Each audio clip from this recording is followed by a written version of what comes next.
Hello. Okay. आज हम jailer को हिंदी में एक्सप्लेन करेंगे। जेलर में है थलाइवर रजनी सर, उनकी बीबी बाहुबली की माँ। उनका एक बेटा है जो एसीपी है। एसीपी है तो बहुत ज़्यादा मेहनत करके पहुंचा होगा वहाँ पे, जो हम और तुम नहीं कर रहे। यस, जो लोग तुम देख रहे हो, तुम और मैं दोनों ही मेहनत नहीं कर रहे। अगर मेहनत करते तो हम भी एसीपी होते। एसीपी की एक बीबी है, इसका स्क्रीन टाइम 2 मिनट से भी कम है, और उन दोनों का एक बेटा है, यानी रजनी सर का पोता। इतना था रजनी सर का फैमिली। एक गुंडा है जिसका नाम है वर्मा। दिखने में तो सुकड़ी जैसा है, पर उसको सब खतरनाक गुंडा मानते हैं, क्योंकि वो 100% प्रोफेशनल है। प्रोफेशनल का मतलब वो अपने लोगों को भी नहीं छोड़ता। अगर गद्दारी कर पे तो बाकी तुम समझदार हो। ठीक है। कहानी शुरू होती है एक मंदिर से, जहाँ पे एक मर्डर हुआ है और एक मूर्ति भी चुरी हुई है मंदिर से। पुलिस मर्डर का केस तो रजिस्टर करती है, पर मूर्ति चोरी होने की नहीं, क्योंकि मूर्ति 10 करोड़ का है। अगर ये लोग केस रजिस्टर करेंगे तो खबर बाहर आ जाएगी और लोग दंगे करने लगेंगे। इसलिए अच्छा यही होगा कि केस ही रजिस्टर ना किया जाए। बहुत अच्छे। अपना विलेन वर्मा, जिसका मूर्ति का कारोबार है, यही सब मूर्ति चुराता है और उन सब मूर्तियों को डुप्लीकेट मूर्ति से रिप्लेस कर देता है। पर मेरे को ये समझ नहीं आता, वर्मा के पीछे ना कोई पॉलिटिकल सपोर्ट है, ना कुछ बड़ी फोर्स, तो ये इतना ज़्यादा पावरफुल कैसे है। खैर, ये राज भी उसी फिल्म के साथ चला गया। पता नहीं चला कि वर्मा इतना ज़्यादा पावरफुल कैसे है। वर्मा अपने अंडरग्राउंड गोडाउन में अपने 3 आदमियों को बांध के सबको दिखा रहा है, वो भी उल्टा लटका के, क्योंकि ये तीनों ने उसके साथ गद्दारी की थी। तो वर्मा ने पहले उनको हथौड़े से मारा, फिर उनको अपनी फैमिली दिखाई, फिर उनको एसिड में डाल के मार दिया। वर्मा इज सो ब्रूटल, इससे बच के रहना पड़ेगा सबको, क्योंकि गद्दारी नहीं चाहता वर्मा, भले ही गुंडा हो। रजनी सर के घर में रजनी सर और उनके पोते खेती का वीडियो बना रहे थे, तभी रजनी सर को किसी ने आके बुलाया। रजनी सर उससे जाके बात की और उसके साथ चल लिए। शक्ल से तो गुंडा लग रहा था, और ओमनी वैन में भी आए थे तो कन्फर्म गुंडे थे। यहाँ ऐसे भी एक होटल में गया है एक गुंडे से मिलने के लिए। क्या बात है, आजकल लोग गुंडे भी होटल चलाने लगे, क्योंकि एसीपी को एक मूर्ति मिली है जिसे वो 5 साल से ढूंढ रहा था। पर उसको जानना है कि ये मूर्ति के पीछे कौन कौन लोग हैं। पर होटल वाला गुंडा बहुत ढीठ है, वो ऐसे थोड़ी बता देगा। वर्मा का आदमी है, गद्दारी कर बे तो आगे तुम समझ जाओ, इसलिए वो नहीं बताता। और ऐसे भी को बताता है मैंने तेरे बाप को किडनैप कर लिया है, पर इसको नहीं पता इसने तो डायनासोर को किडनैप किया है। तो रजनी सर तो उन लोगों को पीट पाट के निकल गए, और ऐसे भी ले गया इसको जेल, और वहाँ पे दे रहा है 3rd डिग्री। बहुत मार रहा है, मार मार के उसका पिछवाड़ा सुझा दिया। रजनी सर के घर में एक लेडी कांस्टेबल आई है, तो रजनी सर को समझा रही है कि सर आप अपने बेटे को मना कीजिए, वो ये मूर्ति केस के पीछे ना लगे, क्योंकि इसके पीछे बड़े बड़े गुंडे हैं, और जो कोई भी ये मूर्ति के पीछे गया है वो जिंदा वापस नहीं आया। रजनी सर ने ये बात अपने बेटे को बताई, तो बेटे ने बोला कि मैं आपका बेटा हूँ। हाँ भाई, हमको भी पता है तू रजनी सर का बेटा है, क्योंकि रजनी सर पहले जेलर थे तो वो अपने बीबी की बात नहीं मानते थे। तो बेटे ने भी एक सोच दिया कि आप तो माँ की बात नहीं मानते थे, तो मैं आपकी बात क्यों मानूँ। इस बात पर रजनी सर को प्राउड फील हुआ कि चलो बेटा बहुत ज़्यादा ईमानदार है। इस घटना के कुछ दिनों बाद ऐसे भी गायब हो गया, कुछ पता नहीं चला ऐसे भी का। रजनी सर यहाँ ढूंढ रहे हैं, वहाँ ढूंढ रहे हैं, पुलिस स्टेशन जा रहे हैं, कमिश्नर से मिल रहे हैं, पर कुछ नहीं पता चल रहा। फिर एक दिन वो लेडीज कांस्टेबल फिर उनके घर आई और रजनी सर को बताई कि सर मैंने कहा था आपको एसीपी को मना करो, ये किसी के पीछे मत जाए, जो भी गया है वापस नहीं आया है, तो शायद एसीपी मारे गए हैं। फिर रजनी सर वो होटल वाले गुंडे से मिलने गए, क्योंकि वो तब तक जेल से छूट चुका था, और शायद एसीपी के गायब होने के पीछे वो था। तो रजनी सर उसे प्यार से पूछने गए, पर वो गुंडा नहीं माना। अब तो उसकी खैर नहीं। रजनी सर घर आ गए। रजनी सर दुखी थे, तभी उनको बीवी ने उनको बताया कि शायद अपने बेटे के मरने के पीछे आपका भी हाथ है, क्योंकि आप बहुत ज़्यादा ईमानदार थे, तो वो भी ईमानदार निकला, और जिसकी वजह से वो मारा गया। ये बात को सुन के रजनी सर बहुत ज़्यादा दुखी तो हुए, पर उनके पास कोई चारा नहीं था, तो वो निकल गए सबको मारने के लिए। पहले वो होटल वाले गुंडे को मारा, तो वर्मा के पास खबर पहुंच गई। वर्मा ने भेजा आदमी रजनी सर को पोते को मारने के लिए। रजनी सर ने अपने पोते को तो बचा लिया, पर फिर वो गुंडे का सर धड़ से अलग कर दिया, और उसके साथ एक और को भी मार दिया, क्योंकि वो उसके साथ आया था। ये दोनों गुंडों को मारने के बाद रजनी सर को एहसास हुआ कि अगर हम लोग घर में रहेंगे तो परिवार को खतरा है। तो रजनी सर बीमारी का बहाना बना के हॉस्पिटल में चले गए, क्योंकि उनको एक साइकियाट्रिस्ट की ज़रूरत थी। हॉस्पिटल में जाके साइकियाट्रिस्ट को बोले मेरा फैमिली यहीं पर रुकेगी, क्योंकि मैंने 3 खून किए हैं, अगर तू नहीं माना तो चौथी खून तेरी होगी। डॉक्टर डर गया और फैमिली को वहाँ पे रख लिया गया। फैमिली को वहाँ पे छोड़ के रजनी सर चले गए बेंगलोर, क्योंकि उन्हें नरसिम्हा से मिलना था। नरसिम्हा जो पहले एक बड़ा बदमाश था, जो रजनी सर के इन्फ्लुएंस की वजह से अच्छा आदमी बन गया था, और अभी भी गुंडा था। तो रजनी सर उसे 4 साल शूटर लेके आए, और एक बोना भी। रजनी सर ये लोगों को लाए थे क्योंकि उनको अपनी फैमिली को प्रोटेक्ट करना था, और उसके साथ बेटे का बदला भी लेना था। इन लोगों को लेके रजनी सर पहले गए वो होटल वाले गुंडे के आदमी के पास। वहाँ से उनको पता चला वर्मा के ट्रक किस किस रूट से मूर्ति लेके जाने वाला है। ये सब इन्फॉर्मेशन मिलने के बाद रजनी सर ने वर्मा के पहले ट्रक को पकड़ लिया। ट्रक को पकड़ लिया गया, ट्रक को पलटा ही दिया, मुंह केवल।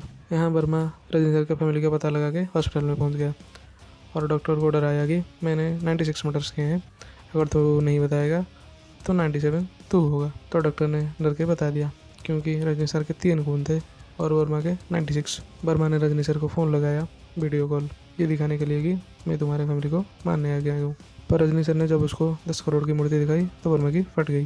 पर फिर वर्मा ने बोला 10 करोड़ की ही तो है, तेरा फैमिली को मारना ज़्यादा इंपॉर्टेंट है। तो रजनी सर ने बोला 10 करोड़ की नहीं, और 3 रूट पता है मेरे को, जिसको मैं फिर से पकड़ूंगा अगर तू मेरे फैमिली को कुछ भी किया तो वर्मा डर गया क्योंकि 3 मूर्ति मतलब 30 करोड़ या उससे ज़्यादा। तो रजनी सर ने वर्मा को बताया अगर तू चाहता है कि मैं ये मूर्ति नहीं पकड़ूँ तो मेरे परिवार से 10 रुपये का दान लेके आ जा। तो वर्मा के पास और कोई चारा नहीं बचा था, तो वर्मा ने 10 रुपये का दान लेके आ गया रजनी सर के पास। पर वर्मा बहुत ज़्यादा गुस्सा था। रजनी सर वापस आ गए और परिवार समेत हॉस्पिटल से घर निकल गए। वर्मा यहाँ पे आग बबूला हो रहा था तो उसने आदमी भेजे रजनी सर के फैमिली को मारने के लिए, पर उसे ये नहीं पता था रजनी सर 4 शूटर्स अपने घर के चारों तरफ रखे हैं। जब वर्मा के आदमी रजनी सर के घर के अंदर घुस रहे थे तब रजनी सर अपने बीबी और बहू को बिठा के ये बता रहे थे कि कैसे उन्होंने अपने बेटे के बदले लेने के लिए पहले एक और फिर उसके बाद 2 आदमियों को मार चुके हैं और उनके फैमिली को बताया कि चाहे कुछ भी हो जाए, डाइनिंग टेबल पे बैठे हो तो कभी नहीं उठना, जो होगा सब देखोगे। वर्मा के आदमी एक एक करके घर के अंदर घुसते गए और शार्प शूटर्स उनको एक एक करके मारते गए और लास्ट आदमी को रजनी सर ने खुद मारा। ये जो वर्मा ने आदमी भेजे थे वो थे जग्गू दादा के। जब वर्मा ने जग्गू दादा को फ़ोन लगाया तो जग्गू दादा बोले तो अगर मेरे को पहले बोलता कि जेलर को मारने के लिए भेज रहा है तो मैं आदमी नहीं भेजता, क्योंकि तेरे को नहीं पता जेलर कितना खतरनाक है, मेरे को पता है। तो चल फ्लैशबैक है। 20 साल पहले एक जेल में हम सब कैदी हुआ करते थे। एक बार हम सब मिलके लड़ रहे थे, पता नहीं क्यों, शायद जेल में ऐसा ही होता होगा। जब सायरन बाजा तो हम सब खड़े हो गए, जैसे प्रेयर करने के लिए स्कूल में खड़े होते हैं। तो जेलर आए और हम सबको बोले कि तुम सब ऐसे कैसे हो गए। किसी का बाल ठीक था तो शर्ट फटा हुआ था, किसी का शर्ट फटा हुआ था तो बाल ठीक था, और किसी का सब ठीक था तो उसके कान से खून निकल रहा था, और किसी ने जेलर को कान में पड़ाने की कोशिश की तो जेलर ने उसका कान काट दिया। ठीक किया, गुंडाई तो था। फिर एक आदमी आया जो बोला मेरे हाथ में 30 ml हैं तो मैं तेरे फैमिली को अभी मरवा सकता हूँ। तो जब उसने आदमी भेजे जेलर की फैमिली को मारने के लिए तो जेलर यानी रजनी सर ने उसकी गाड़ी में ब्लास्ट करवा दिया। तो पता चल गया तेरे को जेलर कितना खतरनाक है। वर्मा ये सब सुन के डर ही रहा था कि इतने में रजनी सर बहुत सारे बंदों के साथ उसको मारने आ गए। वर्मा का खेल खत्म ही था तभी वर्मा ने एक वीडियो दिखाई रजनी सर को, जिसमें उनको उनका बेटा दिखा दिया। तो रजनी सर थे बेटे के प्यार में पागल, और वर्मा ने रजनी सर को बताया अगर तुम मेरे को एक मंदिर से एक राजा का मुकुट ला के दोगे जो उसने बहुत साल पहले मंदिर को दान किया था तो मैं तुम्हारे बेटे को सही सलामत छोड़ दूंगा। तो रजनी सर के पास और कोई चारा नहीं था तो वो मंदिर से कैसे मूर्ति चुराएं उसी प्लान में लग गए। इसी सिलसिले में वो और एक कैमियो एक्टर से मिले। मंदिर के मुकुट को देखने के लिए 7 लोगों में से एक का परमिशन चाहिए होगा। 6 तो बहुत बड़े बड़े बंदे थे, पर एक था ब्लास्ट मोहन जो तमन्ना भाटिया के प्यार में पागल था और उसको हीरो बनना था। हालांकि देखने से विलन लगता था पर उसको हीरो ही बनना था। वो तमन्ना को पसंद करता था तो वो इसीलिए फिल्म के डायरेक्टर गया तो उसको गिफ्ट भिजवाता था, पर डायरेक्टर था चालू। वो ब्लास्ट मोहन के नाम बिना बताए वो सब गिफ्ट अपने नाम से तमन्ना को देता था। तो तमन्ना और वो डायरेक्टर बहुत क्लोज हो गए थे। ब्लास्ट मोहन तो तमन्ना को चाहता था पर तमन्ना चाहती थी फिल्म के डायरेक्टर को। ये इन्फॉर्मेशन सब बोबोने ने रजनी सर को बताया। तो लोग पहुंच गए उसके रूम में और बताया कि अगर तू हमारा बात नहीं मानेगा तो हम सब ये तुम्हारा चक्कर का बात ब्लास्ट मोहन को बता देंगे और ब्लास्ट मोहन फिर तुम दोनों को ब्लास्ट कर देगा। तो डायरेक्टर के पास और कुछ चारा ही नहीं था सिवाय रजनी सर के बात सुनने का। तो रजनी सर ने उसको बताया तेरे को एक सेम मंदिर के जैसा सेट बिल्ड करना होगा और उस सेट से तुझे ब्लास्ट मोहन को मंदिर का मुकुट चुराने के लिए बोलना होगा, बाकी सब हम देख लेंगे। फिल्म के डायरेक्टर ने वैसा ही किया, सेट बनवाया और ब्लास्ट मोहन को मंदिर वाले सेट से मूर्ति चुराने के लिए कहा। ब्लास्ट मोहन एक कैरेक्टर करके बहुत खुश था, पर रजनी सर ये फुटेज लेके मंदिर के सिक्योरिटी के सीसीटीवी फुटेज से मर्ज करा दिए। देखिए हैकर की मदद से कैसे किए ये मेरे को नहीं पता, टेक्निकल चीज़ है, तो कोई अगर हैकर है तो कमेंट में जरूर बताना ये सब कैसे होता है। उसके बाद जब मंदिर की सिक्योरिटी सीसीटीवी फुटेज चेक कर रही थी तो उनको दिखा ब्लास्ट मोहन मंदिर का मुकुट चुराता हुआ। तो उनने सीधा पुलिस को इन्फॉर्म किया और पुलिस ने दिल्ली के सीबीआई आई और ब्लास्ट मोहन से पूछताछ की। पर ब्लास्ट मोहन तो सच में कुछ नहीं जानता था क्योंकि उसने फिल्म में एक्टिंग ही की थी।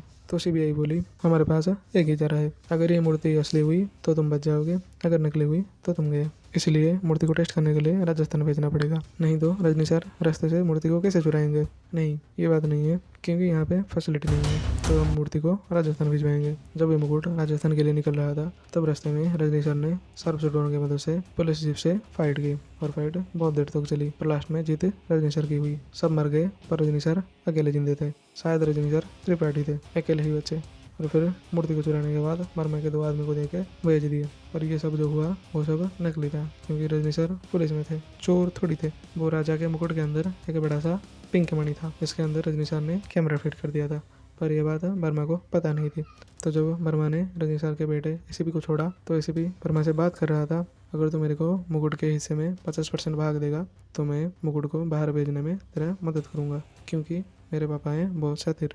अगर मैं ना चाहूँ तो तेरा मुकुट बाहर नहीं जा सकता। अगर इसके लिए अगर मेरे पापा को मेरे को मानना पड़े तो मैं पीछे नहीं हटूंगा, या फिर फैमिली को जो भी हो जाए, मेरे को चाहिए ऐश की ज़िंदगी। ये सब बात रजनी सर अपने टीवी में सोफे पे बैठ के सुन रहे थे, तो उनको उनकी बेटे की असलियत पता चल गई। तो रजनी सर ने बेटे को 2-3 बार पूछने की कोशिश की कि बता दे अगर तेरे को कुछ बताना है तो, पर बेटा नहीं माना। फिर जब रजनी सर ने बेटे को बताया कि पुलिस को सब सच सच बता दे और हमें मूर्ति पकड़वानी है, तो बेटा गया वर्मा के पास बताने के लिए कि पापा ने कहा है मूर्ति पकड़वाने के लिए। तब तक वर्मा को पता चल चुका था कि ये मूर्ति नकली है, और वो रजनी सर का गुस्सा एसीपी पे निकालने के लिए उसको मार नहीं वाला था। इतने में 2 जेसीबी के साथ रजनी सर आ गए। रजनी सर अकेले ने वर्मा के सारे आदमियों को मार दिया और लास्ट में वर्मा को भी। फिर एक पहाड़ के किनारे रजनी सर अपने बेटे एसीपी को बताया कि जो हुआ वो छोड़ दे और सरेंडर कर ले पुलिस के सामने, पर बेटा था ढीठ तो वो नहीं माना। तो Rajni sir had no other choice, तो उन्होंने शार्प शूटर की मदद से उसको मार दिया। कहानी हुआ खत्म। तो हर कभी जो मुंह पे अच्छा दिखने की कोशिश करता है वो हमेशा अच्छा नहीं होता। अगर ये वीडियो आपको पसंद आई तो लाइक करना, दोस्तों के साथ शेयर करना, क्योंकि मेरा नया चैनल है। Thank you.